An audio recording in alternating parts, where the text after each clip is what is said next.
오늘 사도행전 16장 25절에서 32절 말씀을 가지고 희망을 노래하라 라는 제목으로 같이 은혜를 나누고자 합니다.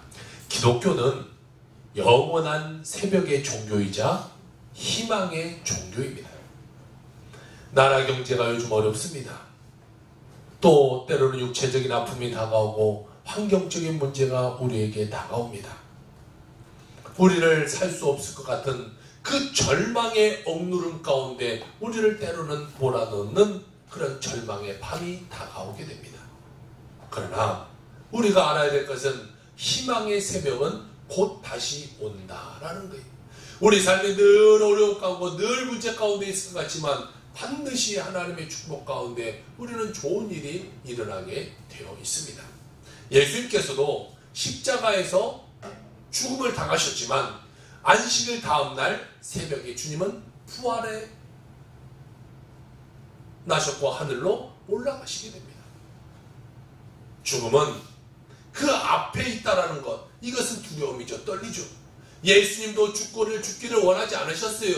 그러나 죽었기 때문에 부활이 있게 된 것이고, 부활이 있기 때문에 우리에게 영원한 생명이 덧입혀지게 되는 것입니다. 죽지 않으면, 예수님이 죽지 않으면 우리에게 은혜가 없게 되는 것입니다.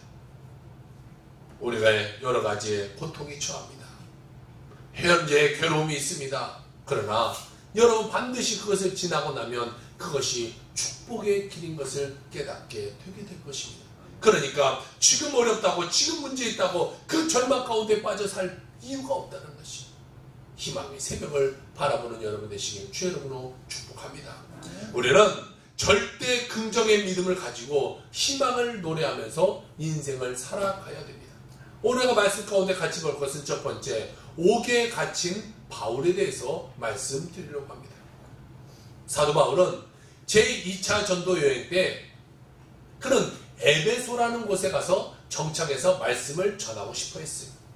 에베소를 가기 위해서 2차 전도 여행을 시작했습니다.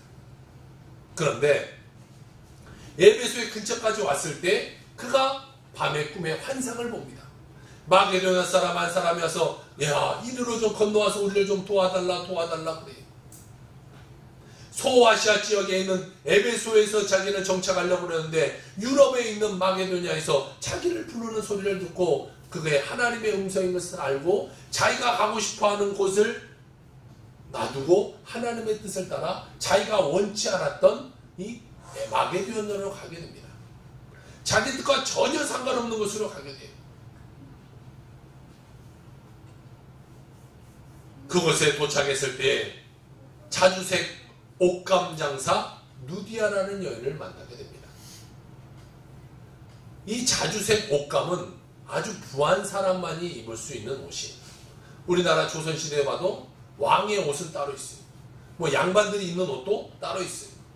또 이 평민들이 입는 그냥 일반적인 옷도 있어요. 평민이 저 양반들이 입는 옷을 입지 못하겠죠.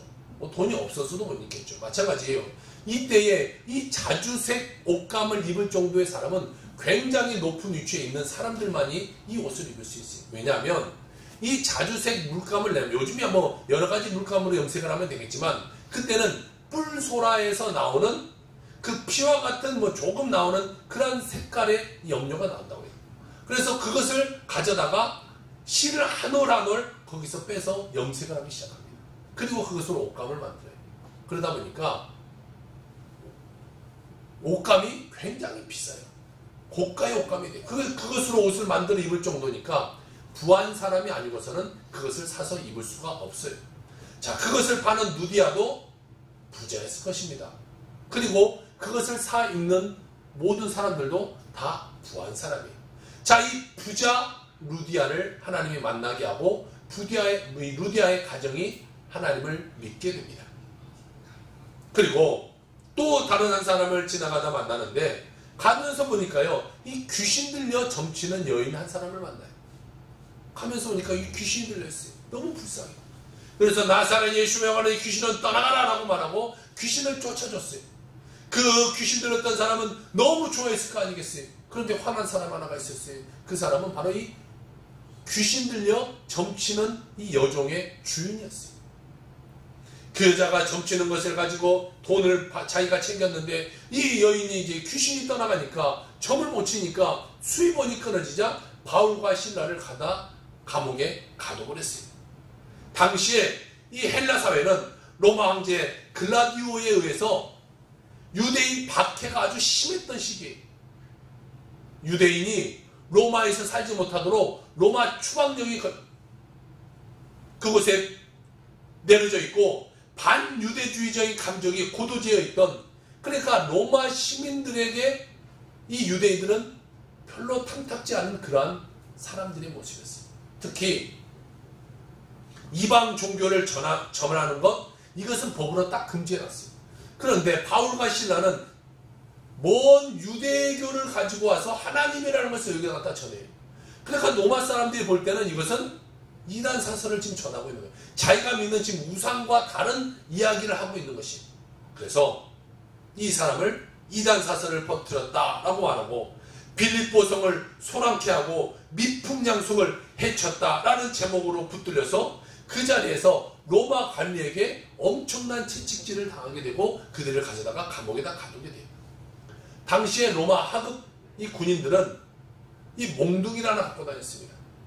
우리나라 경찰은 뭐 삼단봉 이런 것을 갖고 다니는 것처럼 이들은 이 몽둥이를 하나 갖고 다니는데 몽둥이 끝에는 채찍이 달려있어요. 그래서 이 몽둥이 끝으로 채찍을 때리면 사람이 채찍을 맞습니다. 뒤에는 뭐가 달리냐? 도끼가 달렸어요. 그래서 이 사람의 죄질에 따라 그 관리가 채찍으로 때릴 수도 있고 아니면 중급 죄를 졌다라고 생각할 때는 이 도끼로 그 사람을 처단할 수도 있는 그런 권한을 갖고 있어요. 자, 이들은 미풍양속을 해치고 이단 사설을 전했다고 해서 채찍으로 엄청나게 맞고 그들을 차고를 채워서 감옥에다 던져놨어요. 이 차고는 사진에 보듯이 밑에 이 나무 조각이 차고예요. 발에 두 개를 다 엮어서 도망가지 못하도록 큰 나무를 다리에다 묶어놔요. 그리고 바울과 신라에 저렇게 손에 큰 쇠사슬을 묶어놨습니다.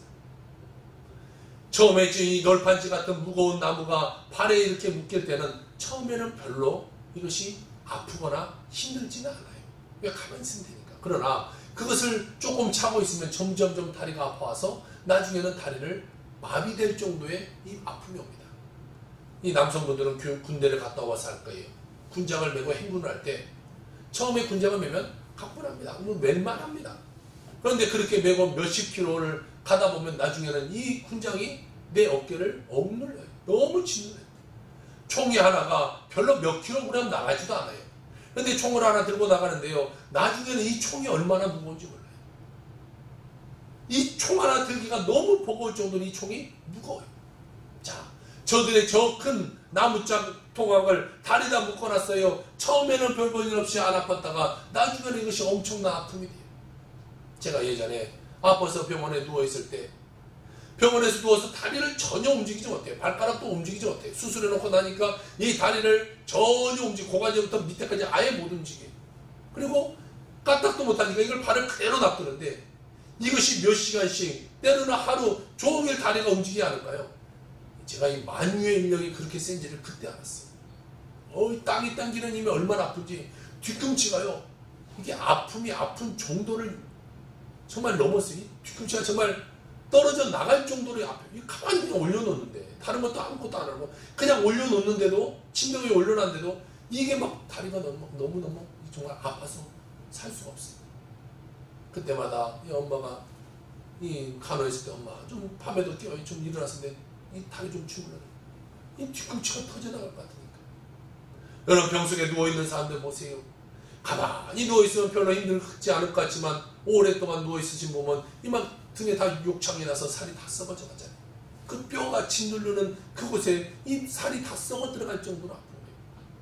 저들은 저 차고 있다 보니까 너무너무 발의 고통이 심하게. 사도행전 16장 20절 24절에 이렇게 말하고 있어요.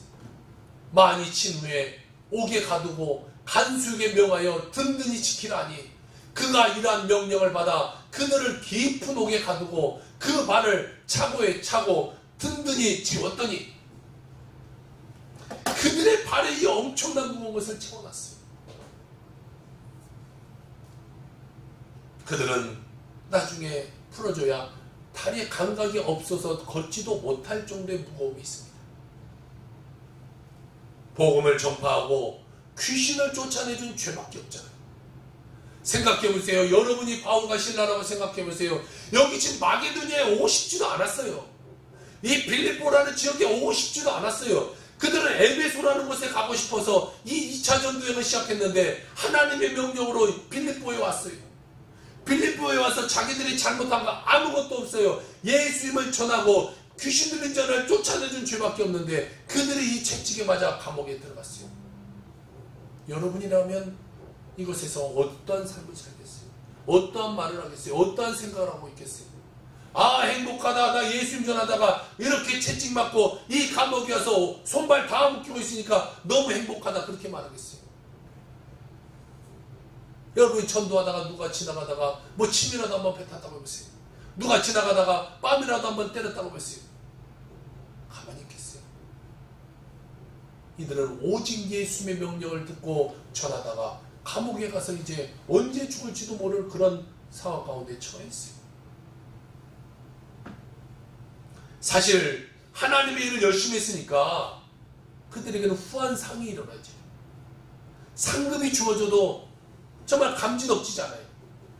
그런데 상급은커녕 지금 그들에게 주어진 것은 엄청난 매질과 죽음이 앞에 다가와 있다는 것입니다. 여러분, 우리 삶 한번 생각해봐야 돼요. 여러분은 어떤 삶을 살고 있는지, 내가 예수님 위해서 얼마나 헌신하며 살고 있는지, 그리고 예수님을 위해서 살면서 조금 이상하고 조금 어려움을 당할 때 나는 주님께 어떻게 나아가고 있는지 말이죠. 바울과 실라가 나중에 데살로니가 교회에 편지하면서 이때의 자신들을 회고하면서 썼던 내용이 있습니다. 그것이 데살로니가 전서 2장 2절의 말씀이에요. 너희가 아는 바와 같이 우리가 먼저 빌립보에서 고난과 능욕을 당하였으나 우리 하나님을 힘입어 많은 싸움 중에 하나님의 복음을 너희에게 전하였노라 라고 말하고 있습니다. 바울과 실라는 매 맞았어요. 온몸이 핏소리가 됐어요. 그리고 깊은 감옥에 던져진 채 절망의 밤을 그들은 맞이하고 있었어요. 그들이 맞이한 이 감옥 속의 밤은 맞은 상처로 인한 아픔과 억울하기 짝이 없는 절망의 밤이었죠.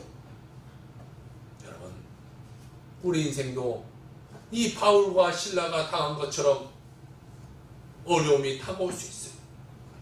억울한 누명을 쓰고 감옥에 갇혀있던 것과 같은 그러한 고난이 우리에게 찾아올 수 있어요. 절망의 밤이 찾아와요. 고통과 슬픔이 찾아와요. 아무 누구도 우리를 도와주지 않아요. 아니, 하나님이 도대체 살아계시는지 나를 도와주시기는 하는 건지도 깨닫지 못할 정도로 어려움이 찾아올 때가 있어요. 마치 내 삶이 저 벼랑 끝에 서서 정말 떨어져 죽을 것 같은 그런 느낌이 드는 삶을 살아가기도 해요. 모든 소망이 다 끊어진 것처럼 느껴져요. 외로움, 가난, 질병, 고통, 소외감, 상처, 이런 것들이 내 삶을 짓눌러 가요. 아침에 눈을 뜨기 싫을 만큼 고통의 밤이 우리에게 찾아오고 그 시간을 지나고 있어요. 그러나 하나님을 믿는 우리들에게는 절망의 밤이 아니다라는 것입니다. 그것이 우리에게 끝이 아니라는 거예요. 이 자리에도 아프신 분들이 있어요. 문제를 당한 분들이 있어요. 앞에 정말 큰 산과 같은 문제가 내 앞을 가로막고 있는 것 같은 느낌이 드는 사람들이 있어요. 그러나 여러분, 그것이 우리 삶의 끝이 아니라는 거예요. 하나님은 여러분에게 또 새로운 희망의 새벽을 더하여 주시게 된다는 사실을 여러분 꼭 기억하며 살기를 주의 부탁을 드립니다.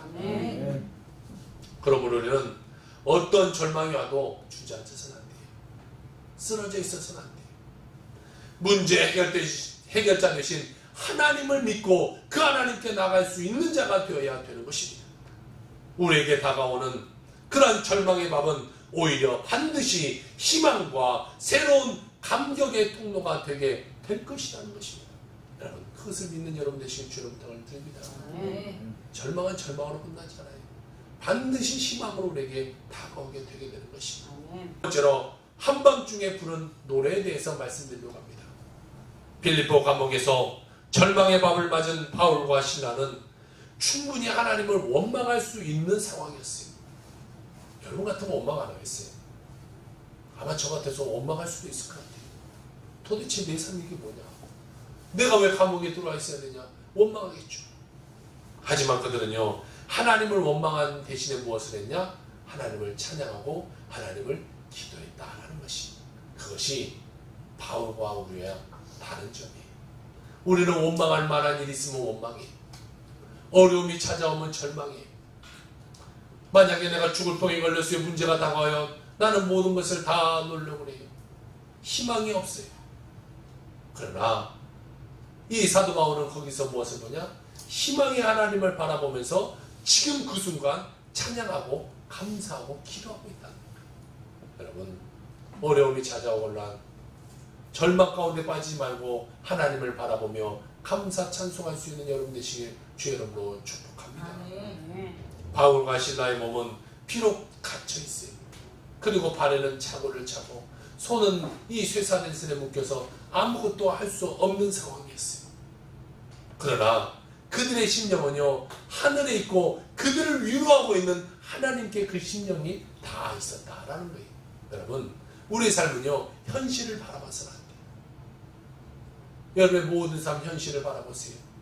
현실 가운데 절망하지 않을 사람이 누가 있겠어요? 현실을 바라보며 문제 가운데 빠지지 않을 사람이 누가 있겠어요?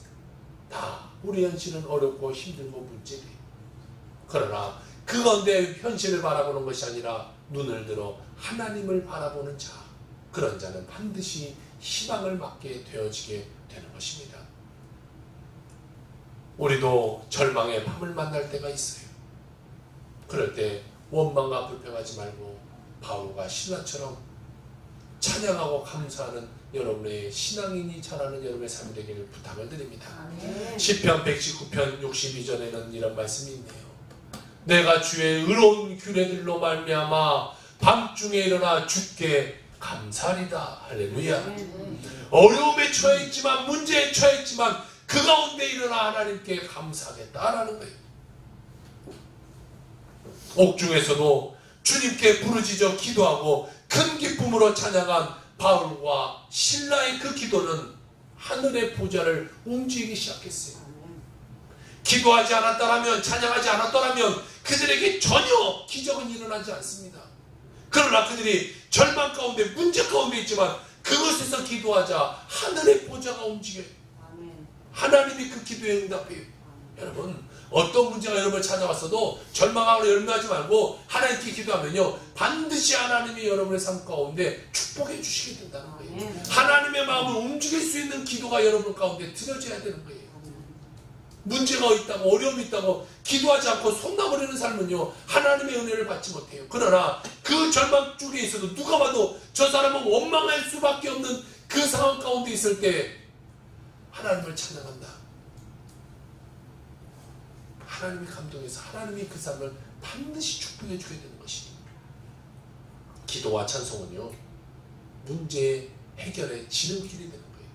여러분 삶 가운데 문제가 있습니까? 어려움이 있습니까? 그러면 기도하세요. 그리고 찬양하세요. 늘 기도의 자리에 오세요. 늘 하나님 앞에 나가세요. 그럼 하나님이 반드시 응답하시게 되는 것입니다. 그런데 어렵다고 그 기도하지 않고 찬양하지, 힘드니까 기도 못하고 힘드니까 찬양하지 못한다고 그냥 멈추면요, 하나님이 그를 축복해 줄래야 축복해 줄 수 있는 통로가 없는 거예요. 기도로 길을 만들어놔야 하나님이 부어주시는 축복이 올 텐데, 기도하지 않고 길을 만들어 놓지 않으니까 하나님의 축복이 올 수가 없게 되는 것이죠. 문제로 인하여 신음하고 고통 가운데 있을 때, 여러분 세상의 어떤 방법으로도 해결받을 수 없을 때 하나님께 기도하길 바랍니다. 하나님을 찬양하길 바랍니다. 주님만 의지하고 하나님을 바라볼 때 반드시 놀라운 은혜가 임하게 되어지게 되는 것이. 데살로니가전서 5장 16절에서 18절은 이런 말씀을 하고 있어요. 항상 기도하라. 쉬지 말고 기도하라. 범사에 감사하라. 이것이 그리스도 예수 안에서 너희를 향하신 하나님의 뜻이니라. 할렐루야. 모든 것은 하나님의 뜻이 되는 거예요. 우리가 기뻐하고 기도하고 감사하는 이것이 하나님의 뜻이 여러분에게 원하는 삶이에요. 그런 삶을 살아가는 자에게 하나님이 복을 더하여 주시게 되게 되는 것이죠. 절망 속에 반드시 희망이 숨겨져 있어요. 희망은요 그냥 우리에게 주어지지 않아요. 저 속에 숨겨놓아 있어요. 그래서 절망을 깨고 들어가야 희망을 발견하게 되게 되는 것이죠. 마치 저 낭떠러지 끝에서 한 발짝 더 내밀어야 하는 하나님의 음성을 듣고 내밀 때 그 밑에 희망이 발견되어지게 되는 것이죠. 내밀지 않으면요 하나님이 받쳐주는 그것을 우리가 기쁨을 그 희망을 그 기적을 맛볼 수 없게 되는 것이죠. 그래서 믿음의 사람은요 절망의 밤이 있을지라도 문제의 밤이 있을지라도 거기서 희망을 노리하는 거예요. 하나님은 반드시 우리에게 축복 주실 것이니까 그것을 바라보며 하나님께 감사하며 찬송하며 나아가게 되는 것입니다. 우리가 아무것도 할 수 없다고 포기할 때 여러분 주님이 그때 찾아오는 거예요. 나의 끝이 주님의 시작되시는 것이에요. 나는 주님 이제 나는 아무것도 할 수 없습니다. 할 수 있는 건 기도와 찬송밖에 없습니다. 주님께 엎드릴 때 주님이 그때 내 손 잡아주시는 거예요. 그래 이제부터는 내가 너에게 힘이 되어줄게. 내가 능력이 되어줄게. 내 자아가 살아있고 내가 살아있으면요 하나님이 일할 수 없어요. 여러분 내가 아파 있어요. 문제 있어요. 하나님께 무릎 꿇고 기도하면 하나님이 들어주실 수 있는데 내 뜻대로 해보려고 해요. 뭐 운동하면 건강해지겠지. 뭐 좋은 거 먹고 좋은 공기 마시고 좋은 데 가면 좋아지겠지. 뭐 좋은 의사 찾아다니고 그것도 필요하죠. 그러나 감사하고 기도하고 하나님을 찬양하고 나아갈 때 하나님이 주실 축복이 있는데 그것을 우리가 받지 못하고 인간적인 방법만 찾아가는 거예요. 그럴 때 12년 혈류병하는 여인을 보세요. 자기의 온 재산을 다 탕진하고 아무것도 더 이상 의원을 찾아갈 수 없는 그 빈털터리가 되었을 때 예수님이 그에게 찾아와요. 아니 그때서야 그는 예수님이 보였던 거예요. 그때서야 예수님을 의지할 수 있는 마음이 생긴 거예요. 그전에는 예수님이 안 보여요. 내가 돈 있으니까 좋은 의사 찾아다니면 되지. 더 좋은 의사 찾아다니면 되지. 좋은 약 먹으면 되지. 다 찾아다녔지만 안 되고 다 안 될 때 이제 난 아무것도 할 수 없을 때 없다 생각할 때 그때서야 예수님의 소리가 들리는 거예요. 여러분 교회 천도당에서 나오신 분들 보세요. 잘 되고 막 모든 것이 다 행복하고 그럴 때 나오시는 분은요 빈도수가 적어요. 그러나 어렵고 힘들고 문제되고 아프고 그럴 때 예수님께 나오시는 분이 많아요. 왜 그래요? 그때서 예수님 소리가 들리는 거예요. 그전에도 예수 믿어라 소리가 들렸겠죠. 그런데 그전에는 내 귀를 닫아요. 너나 잘 믿으세요. 우리 김혜정 선생님이 늘 이렇게 잘 다니는데 엄마가 그전에도 말 안 했겠어요. 자 교회 다녀야지 했어요? 안 했어요? 했죠. 근데 김혜정 선생님 들렸어요? 엄마나 잘 다녀. 나는 교회 안 다녀. 그랬겠죠. 그렇지만 아픔이 다가와요. 나에게 문제가 다가와요. 힘들어요. 절망이 있어요. 그때 엄마가 야 교회 가자. 교회 가면 희망이 있다. 교회 가면 하나님이 고쳐줄 거야. 모르겠어요. 그런 말 하셨는지 모르겠지만 어쨌든 예수님을 다시 전하겠죠. 그때 내 모든 것을 내려놓으니까 그때 예수님이 소용이 그래. 예수님 믿어야겠구나. 예수님께 모든 길이 있구나. 그것을 깨닫고 주님께 나가게 됩니다. 여러분 우리가 절망의 자리, 문제의 자리 여러분이 그 자리에 지금 처했다고 할지라도 그것에서 낙심할 필요가 없어요. 하나님은 여러분을 더 높이 세워주기 위한 진 발판으로 삼고 있다. 이 뜀틀 선수가요 달리다가 뜀틀을 푹 밟아요. 뜀틀을 밟으면 자기가 서 있는 자리보다 더 내려가요. 이 아이들이 트램블린을 먹는 것도 봐도 뛸 때 자기 자리보다 푹 더 내려가요. 그러나 그 다음은 그 뜀틀에 튕겨져 올라오는 거, 또 이 트램블린에 튕겨져 올라오는 것을 내 몸이 받아서 내가 뛸 수 있는 것보다 더 높이 뛸 수 있게 되는 거예요. 우리 삶은 그런 거예요. 기도하고 찬양하는 것. 이 구름판을 밟는 것과 마찬가지. 내 모든 것을 놓고 이것을 맡기는 거예요. 맡기면 뛰어 올라가요. 이 아이들도 그러면 이게 트램블린을 잘해요. 가끔 아이들하고 방방가들 가면 저는 뛰어도 안 뛰어. 이게 안 맞아요. 뭔가 이 밸런스를 잘 맞춰서 뛰어야 애들은요 막 엄청 뛰고 막 덤블이고 막 그래요. 근데 저는 이게 뭐 몇 번만 뛰어도 넘어질 것 같아서 못 뛰겠어요. 이 키가 커서 중심이 안 잡혀서 그런지 뭐 이렇게 하기가 잘 안 돼. 근데 아이들은 그거 잘해요. 이게 더 잘 맞긴 하고 어른들은 늘 이렇게 땅에서 다니다 보니까 그것이 버릇이 되어서 그런지 모르겠어요. 뇌가 땅에서만 다니는 이 뇌가 있다가 이 뛰는 것과 별로 적응이 안 돼서 그런지 모르겠지만 이게 뭐 왔다가 잘 안 맞아요. 쿵쿵 맞아야 되는데 발이 이렇게 접진해서 잘 안 돼요. 근데 아이들은 이렇게 잘 돼요. 우리도 마찬가지예요. 신앙에 그런 순수함이 있어요. 맡기는 순수함이 있어요. 세상의 것에 찌들어 있으면 이게 안 돼요. 세상의 방법으로 가려고 하니까 이것이 해결이 안 돼요. 감사 찬송, 그래 순수하게 나는 하나님을 믿고 의지하며 나아간다. 감사 찬송을 할 때 놀라운 하나님의 은혜가 여러분 삶 가운데 주어지게 될 것입니다. 그러니 여러분 삶 가운데 지금 뭐 어떤 문제 왔다고도 걱정하지 마세요. 힘들어요? 걱정하지 마세요. 기도하세요. 기도하세요. 반드시 하나님 여러분 가운데 축복해 주시게 될 것입니다. 이 IT에서 혈혈단신으로 복음을 전하고 있는 IT의 엄마 백삼숙 선교사라는 분이에요. 이 백삼숙 선교사 이름 들으니까 어제부터 이것을 말씀을 해. 왠지 백숙이 먹고 싶다. 백숙이 좀 먹고 싶다. 자, 이 백삼숙 선교사라는 분이 있어요. 2010년 2010년에 IT에 엄청난 지진이 왔죠. 진도 7이라는 이 지진이 엄청난 센 지진이 왔어요. 모든 것이 다 무너져 버렸어요. 300만 명의 지진이 피해가 있었고 22만 명의 사상자가 났어요. 대통령궁, 국회의사당, 병원, 공항, 감옥 모든 대부분의 것이 다 무너져 버렸어요. 이 나라 사람들의 77%가 $2 미만으로 삶을 산대요. 얼마나 가난해. $2 보면 2,000원 조금 더 돼. 그걸로 서로 삶을 살아가는 거예요.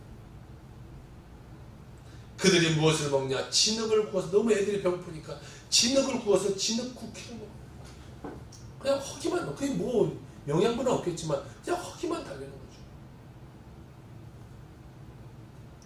이 IT에서는요 3초에 1명씩 어린아이들이 배고파서 죽어가고 있어요. 그럴 때 이 백삼숙 선교사가 그곳에 선교사로 헌신하며 나갑니다. IT의 대지진 이후에 새마을 운동을 시작해서 모든 것이 조금 많이 깨끗해졌어요. 그러나 아직도 열악해요. 아직도 산속에서 이 천막 속에서 삶을 살아간 사람들이 대부분이에요. 이런 절망의 환경 속에서 그녀는 희망을 잃지 않고 그곳에서 말씀을 전하기 시작합니다. 모국어를 말하는 아이들에게 한글을 가르쳐요. 거기서 좀 뛰어나고 똑똑한 아이들을 뽑아서 신학교에 보내기 시작합니다. 그녀는 IT 사랑의 교회, 사랑의 집, 한글학교 이런 것들을 통해서 아이들과 신학생을 돌보고 있어요. 그런 그녀가 이런 말을 합니다.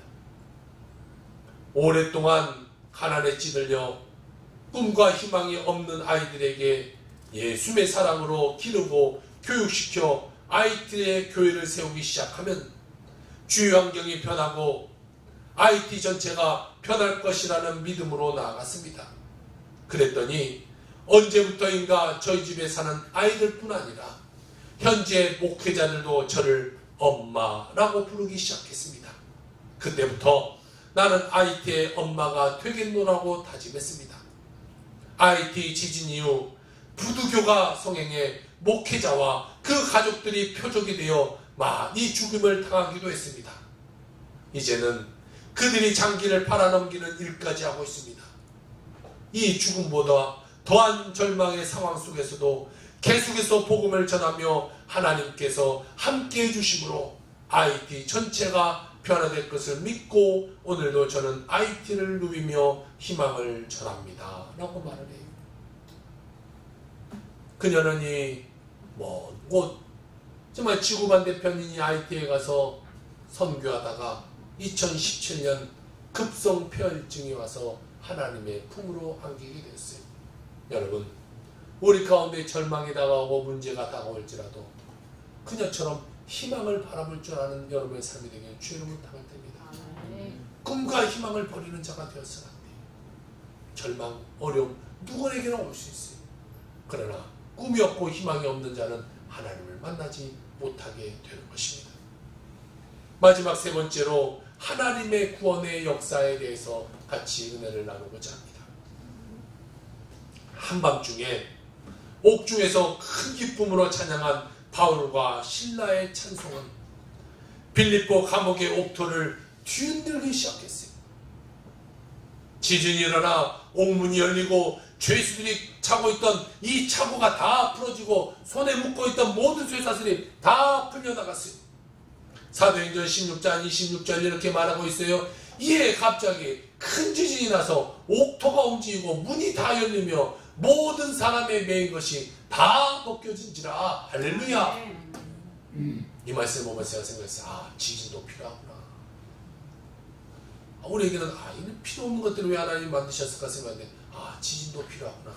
지진도 하나님이요 복음을 전하는 그 현상으로 하나님이 사용하기도 한다라는 것을 깨닫게 돼요.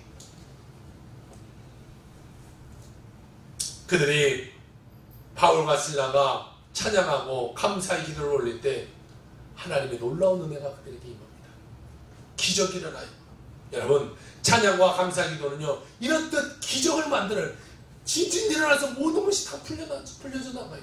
여러분에게 얽매여 있는 것이 무엇 있습니까? 여러분의 삶을 꽉 붙잡고 있는 것이 무엇 있습니까? 기도하고 찬양할 때 모든 문제가 다 풀려나가게 될 줄로 믿으시기를 주의 이름으로 축원합니다.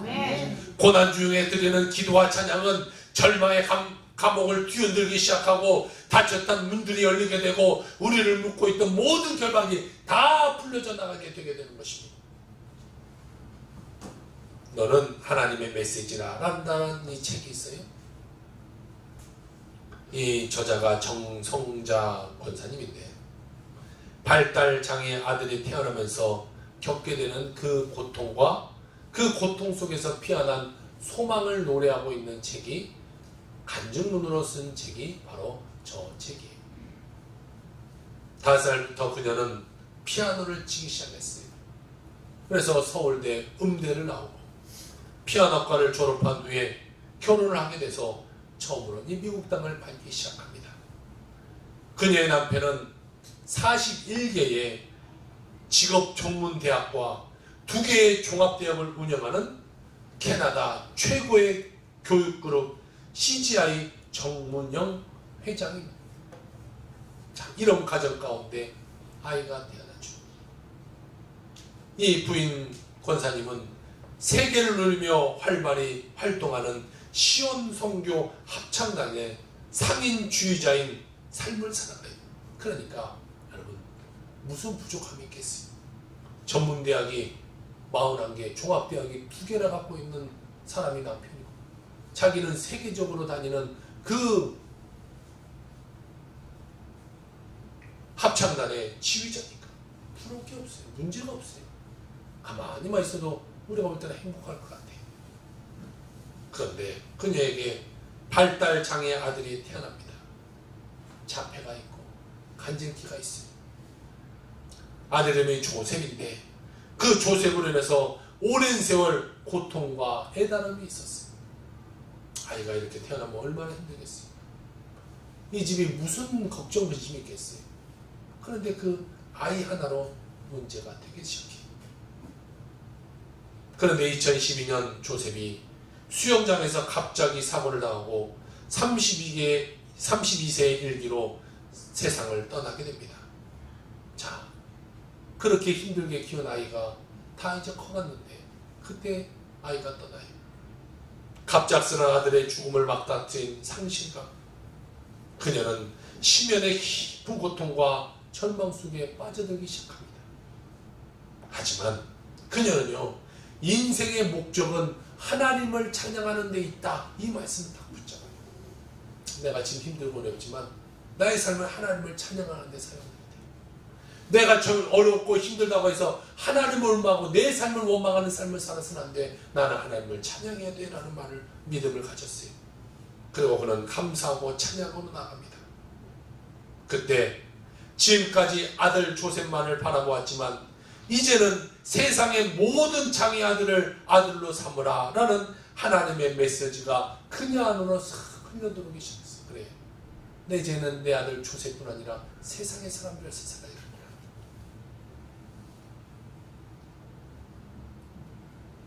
그 후 그녀는 희망을 갖고 아들에게 주고 싶었던 마음을 다른 장의 아들을 향해서 마음을 쓰게 됩니다.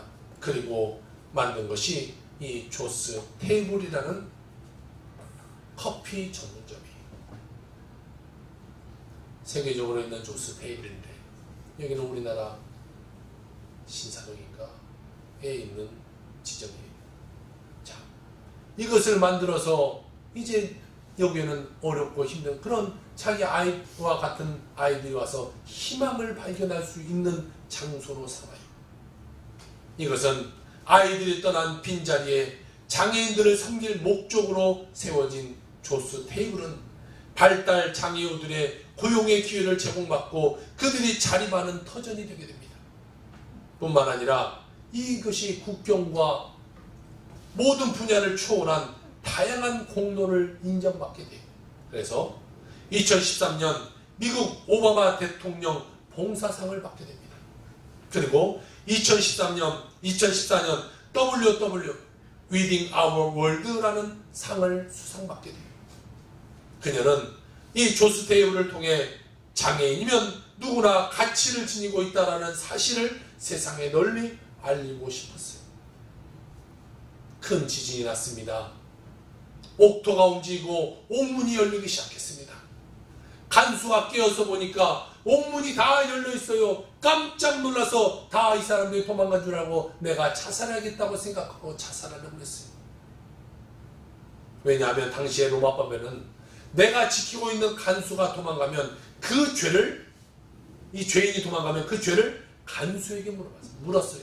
그러니까 죄인들이 이제 다 도망갔으니까 그들의 죄를 내가 대신해서 간수가 죽을 수밖에 없어요. 그러니까 내가 차라리 자살하자라고 자살하려고 그랬어요. 그때 바울이 외쳤습니다.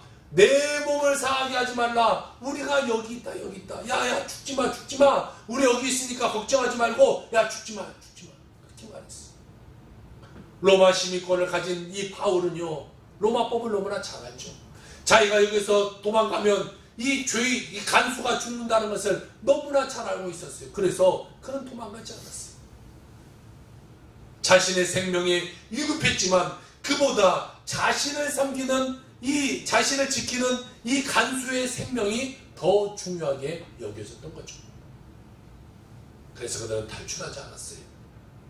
이 놀라운 은혜를 체험한 간수가 등불을 들고 감옥으로 뛰어옵니다. 이건 말도 되지 않는 일이니까. 그래서 덜덜덜 무서워 떨며 바울과 실라 앞에 엎드리면서 말합니다. 선생이여, 내가 어떻게 해야 구원을 받을 수 있겠습니까? 그럴 때 사도행전 16장 31절에 이렇게 말합니다. 우리 같이 한번 읽어볼까요? 시작. 예수를 믿으라. 그리하면 너와 내 집이 구원을 받으리라. 할렐루야. 아멘. 보통 집에는 여러분 집에 다 하나씩 이 구절은 다 붙어있습니다. 주 예수를 믿으라. 그러면 너와 내 집이 구원을 얻으리라. 이 바울이 이 간수에게 이렇게 말해요. 이 간수가 이 소리를 듣고 예수를 영접합니다. 그리고 자기만 듣지 않고 이 바울과 실라를 모시고 자기 집에 들어가서 그 복음을 자기 모든 가족들에게 듣게 만들어서 이 가정이 예수 믿는 가정이 되게 돼요. 구원에 이르는 길은 오직 예수 그리스도 길밖에 없어요. 예수님이 아니고서는 우리가 구원받지 못해요. 바울과 일행이 매맞고 감옥에 갇힌 그 고난을 통하여 하나님께서 빌립보 지역의 전도의 열매가 되게 하시던 거죠. 바울과 실라가 매맞지 않았다면 이 간수의 가정은 복음을 듣지 못했을 거예요. 그들이 매맞고 들어갔을 때는 도대체 하나님의 뜻을 이해하지 못했어요. 왜 하나님 우리를 보내서 이렇게 나를 매맞고 내 인생이 이렇게 됐을까? 그런데 하나님은 다 모든 계획을 세워놨던 거죠. 간수의 가족을 구원하기 위함이죠. 또 이 마게도냐 사람이 와서 나를 구원해달라고 말할 때 이 부자 자색 옷을 만든 이 루디아 여인의 가정을 후원하기를 원했던 거죠. 하나님은요, 모든 것이 계획이 있어요. 왜 여러분 삶 가운데 어려움이 다가왔을까요? 문제가 다가왔을까요? 왜 내 삶 가운데 절망이 왔을까요?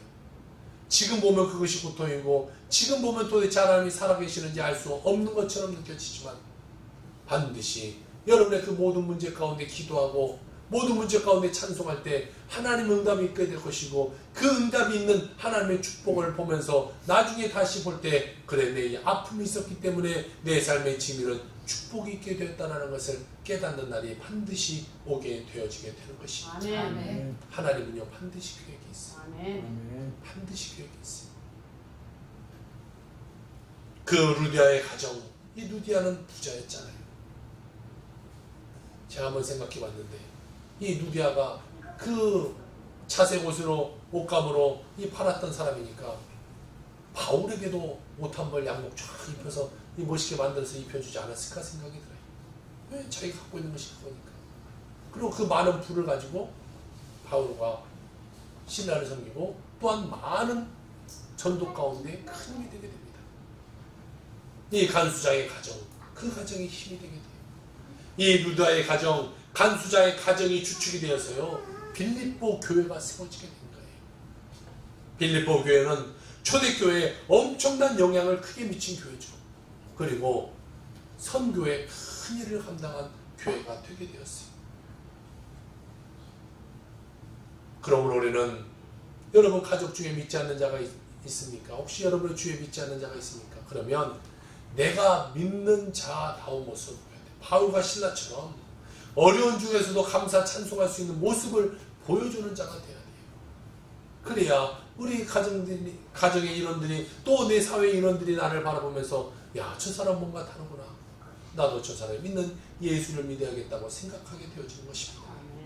예수 그리스도를 믿음으로 인해 죄와 사망 가운데서 구원받고 절망이 변화해서 희망이 되어지게 되는 것입니다. 사랑하는 성도 여러분, 어렵고 힘든 것에 생각하지 말고 주님이 주시는 희망을 바라보며 살아오는 주님을 부릅니다. 하나님 반드시 여러분을 주실 것이고, 아픔을 하나님이 해결해 주실 것이고, 자녀의 문제를 해결해 주실 것이고, 여러분의 삶 가운데 다가오는 물질의 문제가 있든지, 사업의 문제가 있든지, 직장의 문제가 있든지, 여러분 모든 것을 하나님께 믿고 기도하고 감사하고 찬송하고 나간다면 하나님 반드시 은혜 베풀어 주실 것을 믿고 나가는 여러분의 삶이 되어서, 반드시 하나님 은혜 가운데 모든 하나님의 축복받아 기적받아 하나님의 영광 나타내며 살아가는 여러분의 삶이 되기를 주의 이름으로 축원합니다. 아멘.